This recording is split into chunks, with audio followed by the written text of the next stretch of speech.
Hi, I'm Valerie Cousin, and I'm one of the food growing people, and I am here with Mark Foreman, who is also a food growing person, and we are wanting to bring you some great time of year, getting started.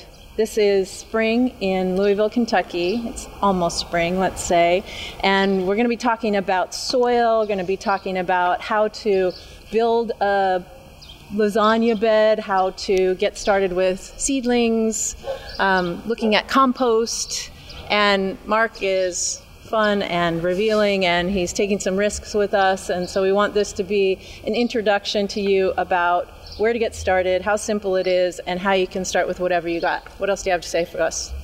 We're going to look at worm poop. That's the funnest thing about this, I believe. We're going to look at some worm poop. We're going to see what happens when you lay stuff over the soil. Even in the deep, dark part of winter, there are creatures that are still at work building new soil. I think it's really interesting because it all starts with the soil. The soil is the most important thing about growing, and that's what we're doing today. We're looking at building soil, working in the soil, getting it all started for the early spring, late winter planting that we're going to do. Oh, good. So I hope you'll join us because it's going to be very informational, fun, and we'll see you there. Grow some food. Grow some food.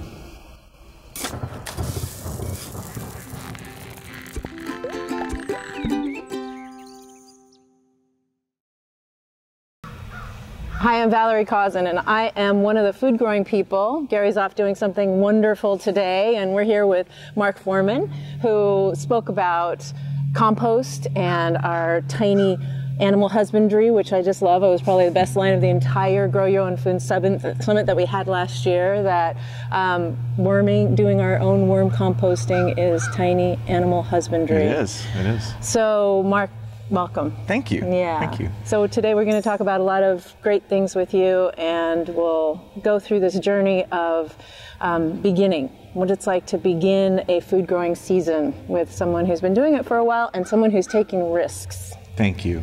So it all starts with the soil, as we talked about during the Food Growing Summit. You can't do any kind of growing unless you're taking really good care of the soil, especially if you're trying to do it sustainably. I don't use any petrochemicals in my growing. I try to grow in 3 seasons, and I'm trying to do no-till, which is a new thing for me. And in order to do no-till, as I understand it, you really need to call those little critters to your soil to get them working and composting stuff when the soil is resting, because you really want a good living soil to grow in. So no-till meaning you don't shake it up, you don't turn it, you're not getting aerated in it. The animals or the bugs are actually doing it for you. Exactly. The organisms are doing it for you. Exactly, because yeah. As I understand it, when you're tilling the soil, you're actually doing some damage. Some of the beneficial creatures, organisms in the soil don't live well when you're tilling it a lot. Plus, when you do no-till, your soils do a better job of capturing carbons, which is another great side effect of that. So I'm really into that. I think it's an interesting way to do stuff. I am learning how to do this, and hopefully we can all learn this together. Yeah. So I've gotten started a couple of weeks ago. It's February, 7th? It's my dad's birthday. Happy birthday, Dad. So it's February 7th, and there's not a lot I can do in my garden right now. Our last frost date here in Zone 7 is projected to be like April 15th or something. So I'm going to try to grow some things before that, but it's February now. What can I be doing to get going? The thing I can be doing to get going is taking care of my soil. So at the very top of this experience of growing for me, I need to make new soil. I need to make amendments for my soil. So I do a lot of composting. But I've learned with no-till, there's a great way to kind of do composting on top of the soil during the off season, so in the fall and winter. However, I'm a really busy guy. I've been coaching basketball for like the last 3 months, which is great, but there's no time to get out and work stuff when you're coaching all the time. So I didn't get to do it in the fall. I'm doing it now. I'm catching up. So I've kind of done a little shortcut method, and I'll show you guys what I've done, and we'll see if it works. Who knows? I think it will. It's all an experiment. Right. So this is a bed that I tilled up about 3 years ago. It's a row bed. I have a raised bed over there that I do square foot gardening in, but this is my first kind of foray into traditional sort of row gardening or row planting.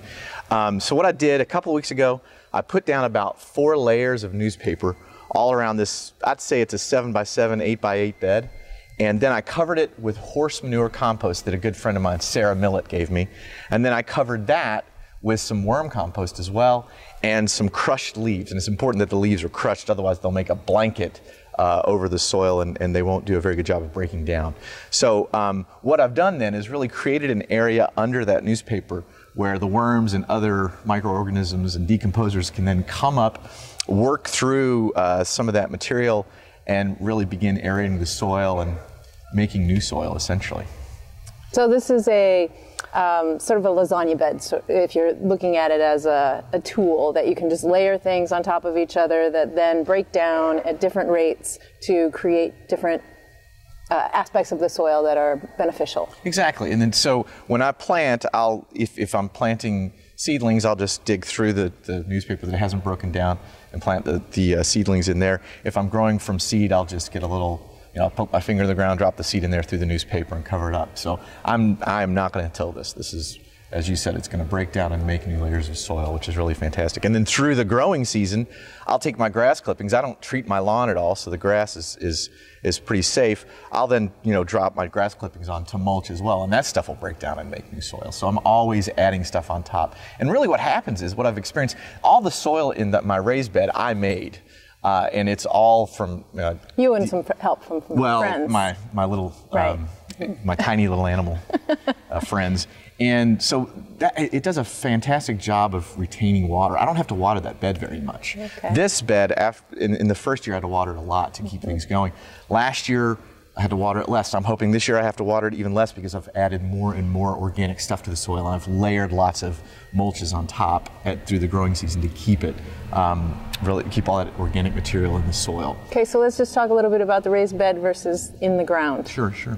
So you notice that the raised bed in general needs to be watered less, that you have less care of the soil because you're losing less nutrients down. Right. Okay. Because I've made all that soil it's all composted over time, and I've layered that for probably 5 or 6 years. And do you have a net underneath to keep animals from coming up? Okay. I put cardboard down before I laid the soil in there when I first laid that raised bed out. Okay. And I haven't had any problems with animals coming up through the soil.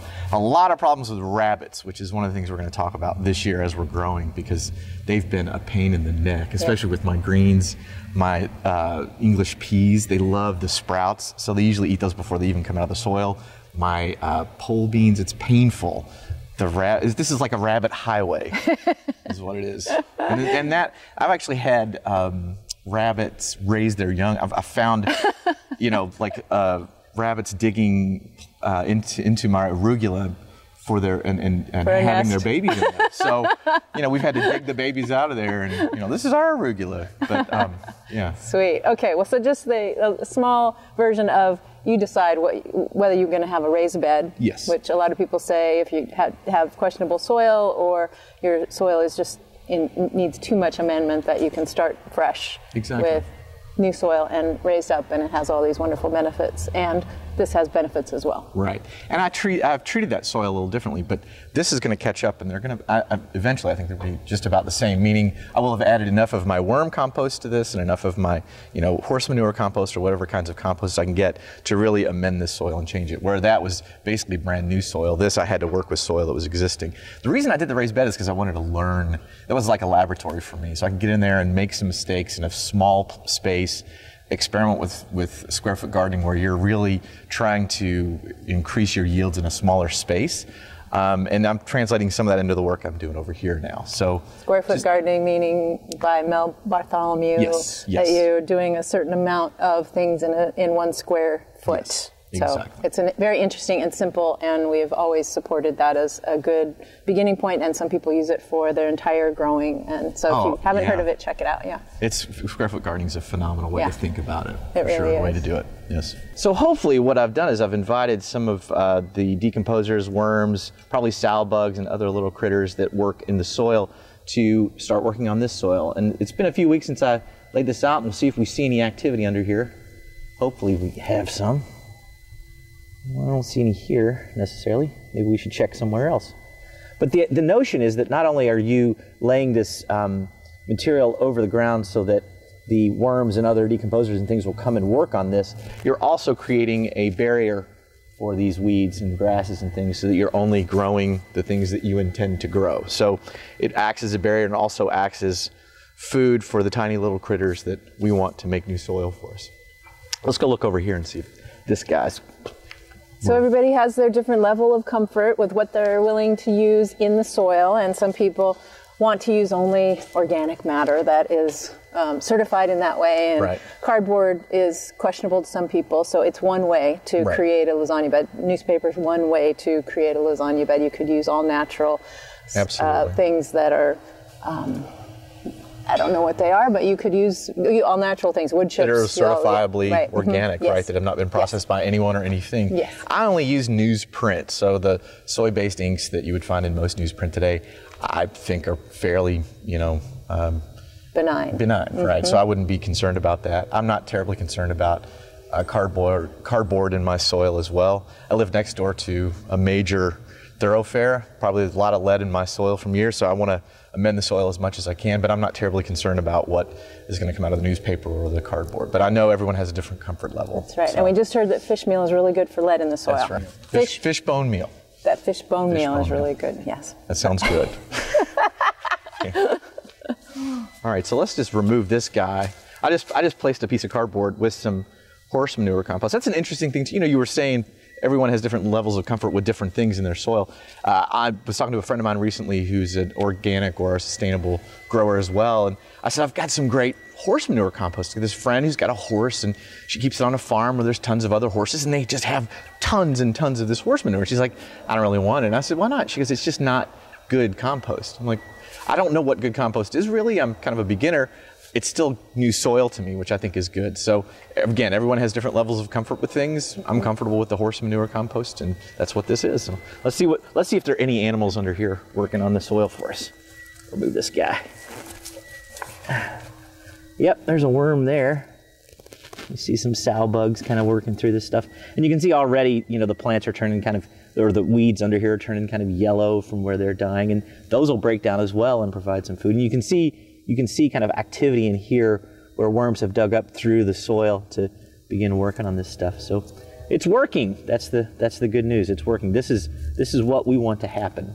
Yes, and just as an aside, the Creeping Charlie that we love, all of the amazing benefits of Creeping Charlie, even after this whole winter time, is incredibly vibrant. It's still green. It still has all of his nutrients going on. We could probably put that in our smoothie, and we'd be getting a lot of good juice here on this balmy 48-degree day here in Louisville. Yeah. On February 7th. Yeah. And I have always been, this stuff kind of drives me crazy because it gets through my garden, and it's a vine, and I don't know if I can pull it out as a vine, but it's this stuff here. It's I remember the basil family, I believe, right? I don't know that the where it derives from, but the medicinal qualities of Creeping Charlie are such that it's good for our immune system, it's good for blood purifying, and I can't remember them all, but it's one of those like nettles that has just a plethora of health benefits that most of us look at it and say this is a horrible thing that we're trying to get rid of all the time, but in looking at it as a friend, that it's coming to help us, that plants in some ways of thinking arrive in the places where the people need them. So that's why they say the antidote to poison oak, the antidote plant, is right next to it in a lot of instances, right? Yeah. And that those of us who are in need of immune support and blood purifying and all sorts of things like that have plants near us that they're saying, pick me, I'm right here. This stuff is all in my yard. I must need a lot of this. Exactly. Right, so now you can look at it as a friend. Message received. Okay, good. All right. This is my very woody compost pile. I think a lot of people, if they saw this much wood in their compost pile, would probably have a heart attack because it makes it so much harder to work. But I'd much rather try to break all this stuff down than throw it in a landfill. So I just deal with it until it breaks down. I can dig through all this, and at the very bottom of my pile, I can find some beautiful worm castings. And this is kind of what I'm working for anyway, right? Usually takes about, 3 or 4 months for stuff to break down and make this really awesome worm compost. And I usually dig out about 2 wheelbarrows of this stuff every spring and fall and add to my soil. and it's beautiful.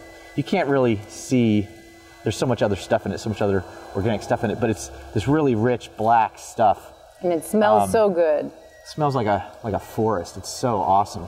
This is what I use to amend my soil. I don't use any petrochemical fertilizers, nothing else, just this.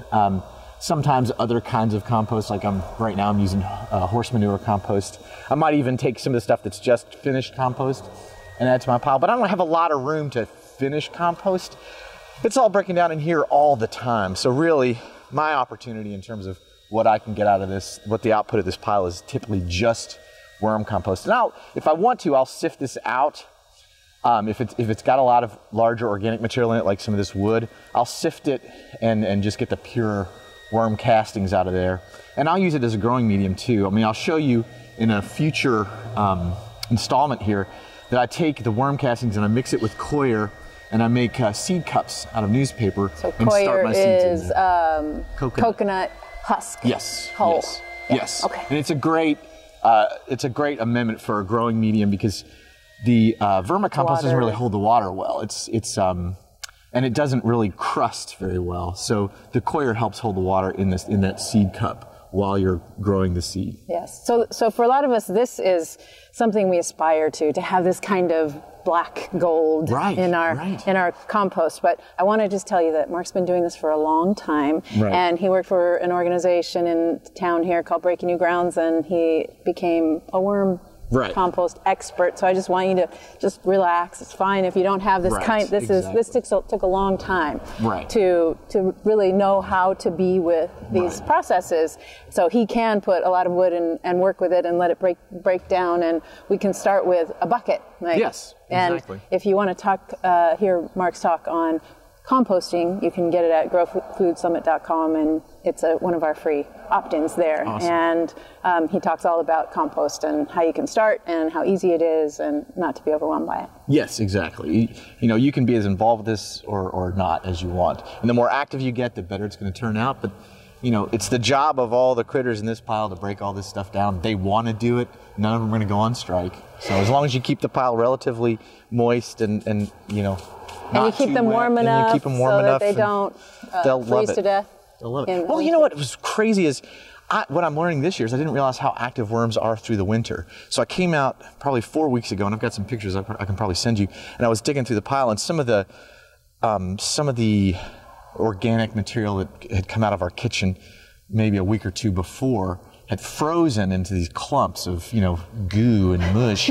And the worms were like working it. I mean, I found 1,000 worms just working through all of these, rotten whatever potatoes and apple cores and things like that. I mean, it's amazing. The temperatures were like, in the teens, and these worms were working through this stuff. I didn't know they came that high up in the pile that long or kind of deep into the winter. So it's surprising how much work is going on in this pile all the time. Winter through the summer. It's because awesome. compost piles get hot, obviously, they get hot from all of the activity and that it can heat up. That shoulder to shoulder. Those guys are in there working really hard and breathing a lot and getting kind of hot. So this white squiggly is shredded. These are shredded checks. I work for a financial institution, and I have shredded probably $3 billion worth of checks. I'm not kidding. $3 billion worth of checks. So these are checks. That's a rich soil there. It's a very I pay my worms very well. But that's all it is, just shredded paper, which is a nice, I would rather have wood chips, because wood chips break down and make great structure for compost. But, I found an opportunity to get this from my company. Otherwise, it would go to, a recycler, and who knows what they would do with it. I can put it in my compost pile, and I've now composted $3 billion worth of checks. I don't know who else could say that. Yeah. So I read Joel Salatin's book, Folks, This Ain't Normal, and I was inspired because he said, take the beds where you're growing your flowers and grow food. And so along this fence, which is a chain link fence, which a lot of people would look at this and go, oh my gosh, ugly chain link fence, what do I do with it? I was growing flowers to kind of obscure the fence because it's, chain link fence. But But what I found after I started growing food in here is I could grow peas in the winter along in there. I could grow my tomatoes along in there, and they would, I could tie them to the fence if I needed to, that sort of thing. So I stopped growing the flowers and I started growing food along here inspired by Joel Salatin. So what we're going to do is I'm going to show you guys what I did in this bed with the newspaper and the horse manure compost and the dried leaves. And I'm going to lay those out along this area, which we're going to grow English peas and sugar snap peas here in the spring. So let's take a look at that. So what I aim to do with this is get about 4 layers of paper, and that's about 1 section of the Courier Journal, and lay it in a space here to cover the whole growing area. A little windy today. It's a little windy. You should have seen me out here by myself doing this too. It was high comedy. You didn't have any of your kids here? No. We were busy. Yeah. Playing basketball. That's probably. Right. Okay. All right. So after I get the paper down, a couple more layers here. Gotta have some funnies in there. Gotta have the funnies in there. Now again, this is colored ink. We were talking about inks earlier. As I understand it, these are also fairly benign, even though they're colored inks. I would never use that slick paper you find in circulars and advertisements and things like that, because as I understand it, those inks do have heavy metals in them. So this is the newsprint that I'm laying down here on the garden, even though it is colored. So after I get the paper down, I just add some of this compost. This guy over here. Let me grab my shovel. This is tricky. Tethered. All right, so this is wonderful horse manure compost from Oldham County, Kentucky. Thank you, Sarah Millett, again, she's been bringing these muck tubs in her back of her car to me at work. It's like some sort of underground operation. No pun intended. Exactly. Oh, boo, boo. So I just layer, maybe a couple inches of this wonderful compost on top of here. It's beautiful. It really is. It's just so nice, dark rich stuff. And beautiful. And this, it's horse manure compost. You can't even tell that it was ever manure. It's just, it smells like a forest also. Horses are herbivores. Broken down. Herbivores have clean poop, let's say. That's right. That's right.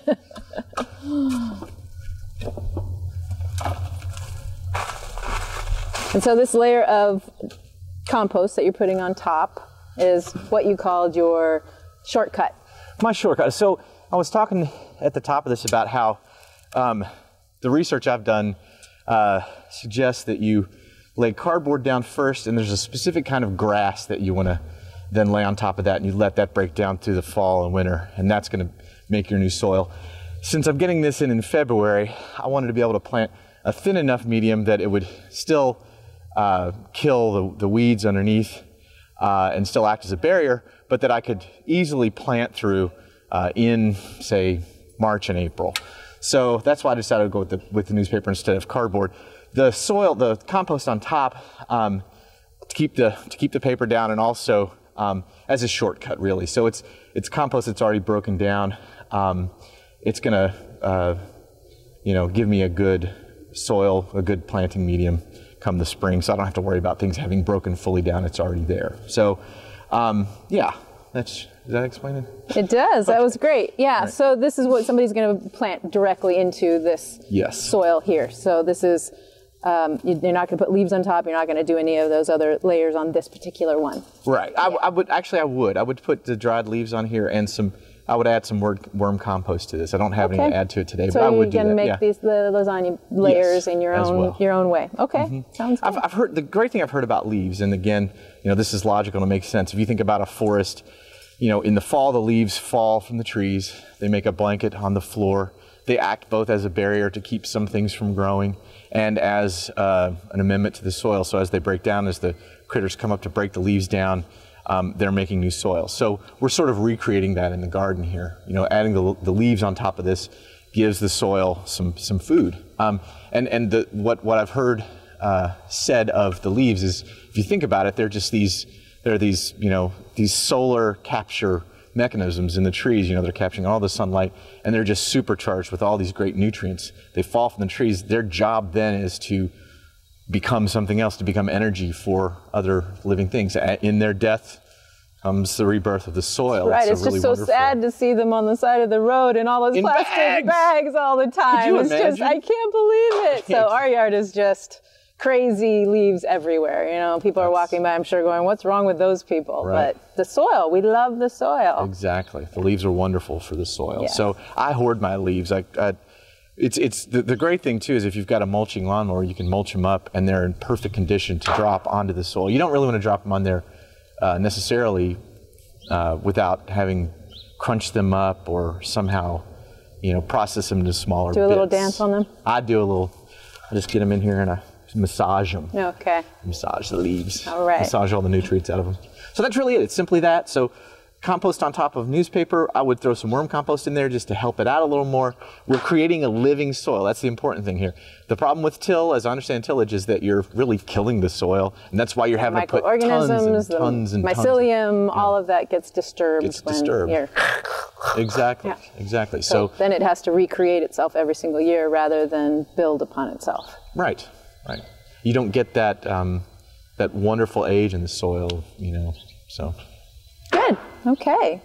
So this is my raised bed, which you know, the interesting thing about growing is that it's always an experiment for me. I always feel like a beginner every year because something changes about everything every year. This year, what's changing is my neighbor's putting up a really tall fence. So this has been a bed that was in full sun. This is probably the optimal place in my yard to grow anything.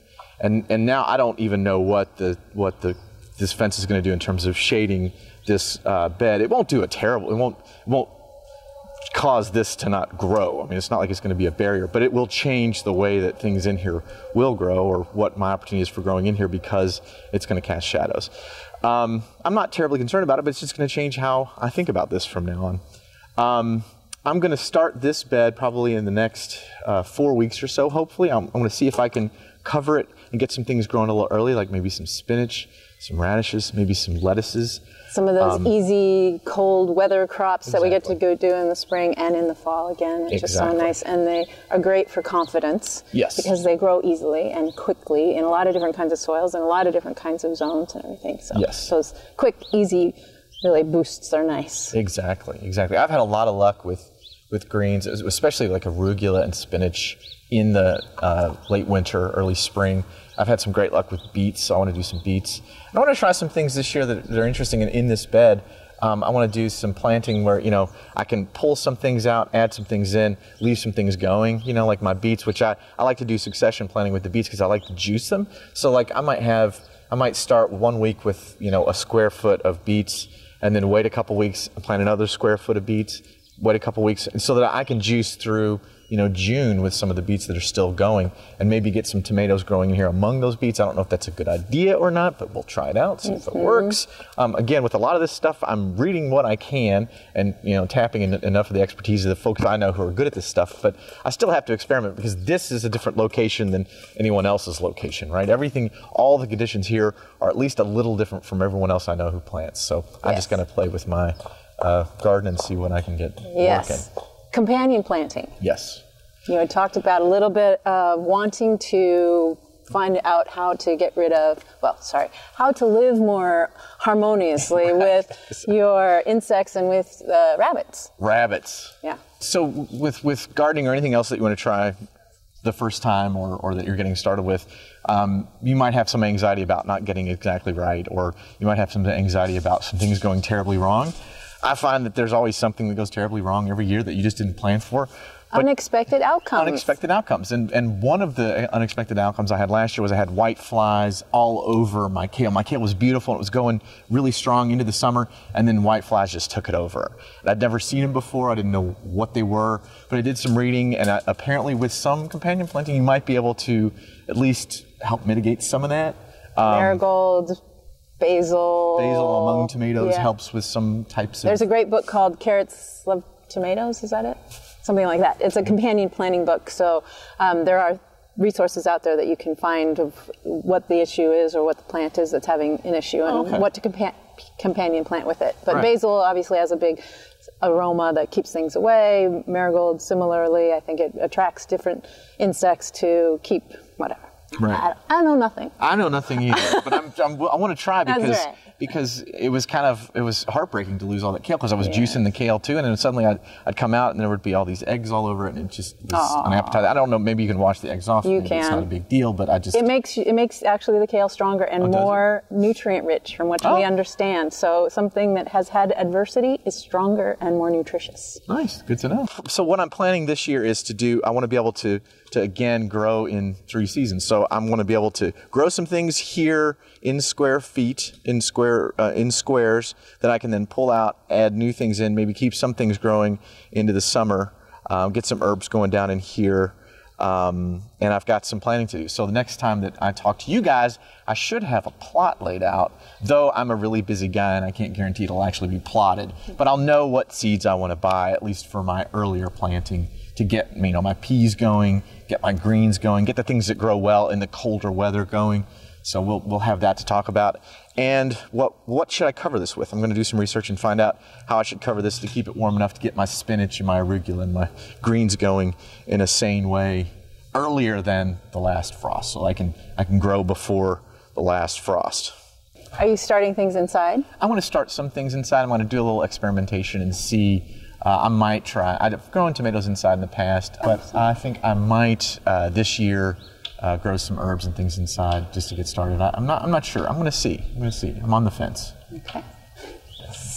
So starting things inside gives you a jump on how fast you're going to have a yield. Yes. Just to say, if you start something, a 90-day yield seed.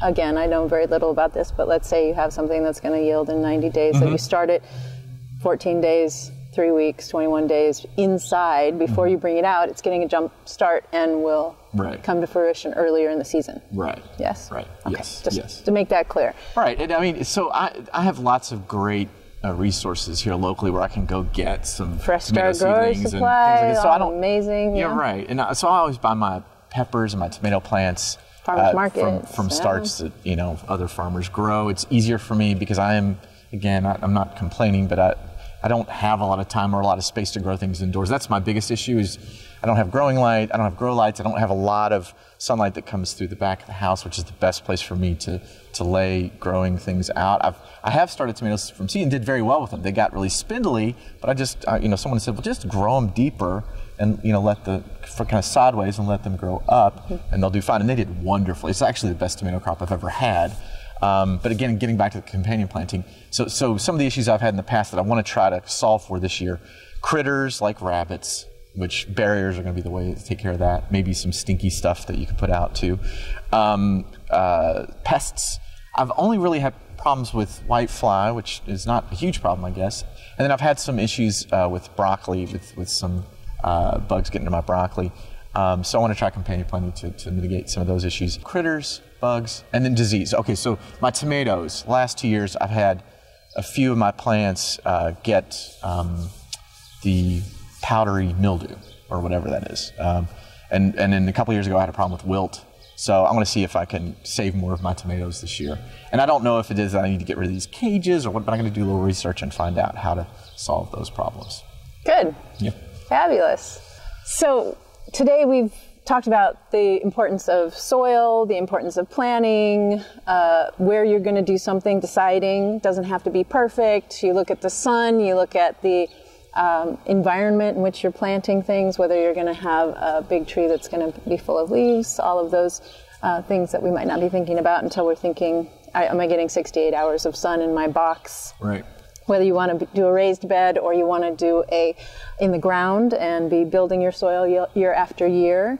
Composting is obviously a really fun thing that a lot of us have been experimenting with over the years. There's also great resources in many communities where you can buy all of this from people who are doing it well, good practices. Yes. Yeah, like Louisville, we have the Fresh Start Grower Supply Yes. that offers some amazing things, and we have a lot of horses here, so we can get horse manure. And just have to befriend a horse owner. That's right. Yeah. So those things that we're thinking about now is building the soil and planning what we want to be growing. So if we're wanting to start something inside, then we're going online or talking to a friend, going to a seed swap, finding the seeds that we want, asking people what's done well this last year here in this area, and saying, hey, do you have any of those seeds? I want to plant some of those, because that's what builds community. This is the thing, we all are eating, right? We're all eaters. Absolutely. So that's no matter what any of our other belief systems are, that we can meet people in that place. And most every community has a place where you can go and meet other people who like to eat and people who like to grow food. Yes. So go find those people, those places, be thinking about the things you like to eat, grow those things. Awesome. Start with something easy, and we're going to be tracking you. This is so scary. You're going to see all the mistakes I make every year. Yeah, but we know you don't have to be perfect. You can start anywhere. That's right. Start with a small space. You can start with sprouts. You can do one tiny little 4x4 box or 2x2 box. You can do a Grant planter. one thing in each square foot. You don't have to grow 9 radish in a square foot. You can just grow one to get started and see how it goes. Exactly. So thank you, Mark Foreman, for having this space and time and the willingness to open your shadow self to us and take some risks, and we'll see where this goes. It's a pleasure. Yeah. Thank you. Thank you. We'll see you next time.